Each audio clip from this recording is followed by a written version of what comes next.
Le droit de parrainage est associé à chaque individu qui l'exerce dans le cadre de la loi.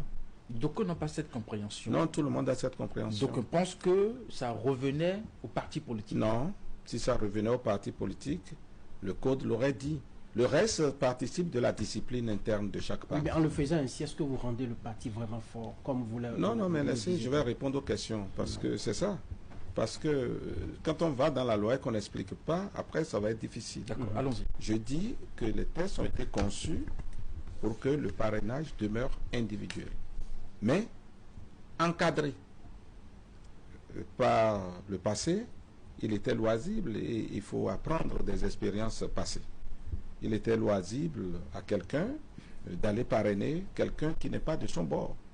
Et sur votre plateau ici, j'ai eu à dire qu'on ne saurait aux États-Unis élire un grand électeur démocrate qui, au finish, vote pour un républicain, président de la République. Mais dans nos pays, on pourrait encore avoir ce genre de choses. Et ça a failli arriver à l'occasion des dernières élections. Et c'est pour ça que les évolutions contenues dans le code électoral ont pris en compte cette préoccupation, avec l'encadrement nouveau qui est arrivé, et qui dit que vous ne pouvez parrainer qu'un candidat issu de votre parti politique.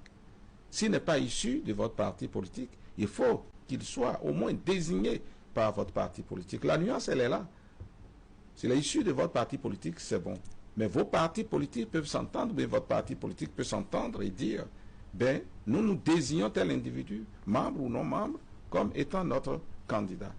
Et troisièmement, si même il n'est pas de votre parti, ou qu'il n'est pas désigné par votre parti politique, il y a eu la troisième dimension qui est que si votre parti a un accord de gouvernance avec un autre, vous avez donc le loisir d'aller parrainer quelqu'un de ce parti-là.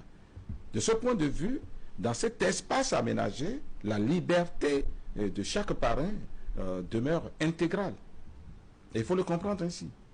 Ça veut dire que quoi? Pour la discipline du parti, si nous consentons dire que nous allons dans le sens indiqué par le parti, c'est bon.